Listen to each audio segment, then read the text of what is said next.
Le saviez-vous que, à l'époque de Noé, une absence de religion, une réflexion sur Genèse 6 chapitre 9. Le récit de Noé dans le livre de la Genèse suscite de nombreuses interrogations sur la présence ou l'absence de religion à cette époque.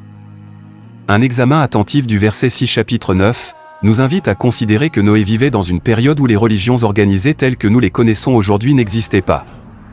Genèse 6 chapitre 9 évoque Noé en le décrivant comme un homme juste et intègre, qui marchait avec l'Éternel, celui qui a créé le chérubin appelé Jésus-Christ. Pour preuve, lisez Proverbe 8, chapitre 22. Donc cette mention ne peut être considérée comme une affirmation de l'existence d'une religion organisée à l'époque de Noé. Lorsqu'on se penche sur le récit de Noé, il est clair qu'il vivait une époque où les croyances et les pratiques religieuses telles que nous les connaissons n'étaient pas établies. Le récit de la construction de l'arche se concentre plutôt sur l'obéissance de Noé envers l'Éternel et sa mission de préserver l'humanité.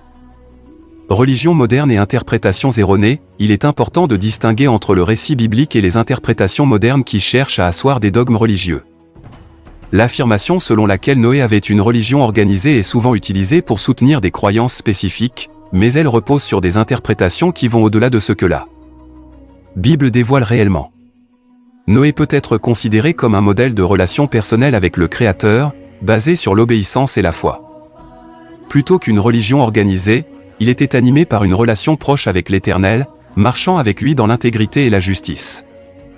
Cette réflexion nous amène à questionner notre propre compréhension de la religion et de la spiritualité. Il est important de prendre en compte le contexte historique et culturel lors de l'interprétation des textes bibliques, évitant ainsi les extrapolations et les interprétations erronées.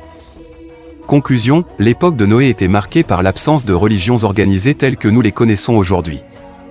Le récit de Noé dans la Bible met en avant sa relation personnelle avec l'Éternel plutôt qu'une adhésion à une religion.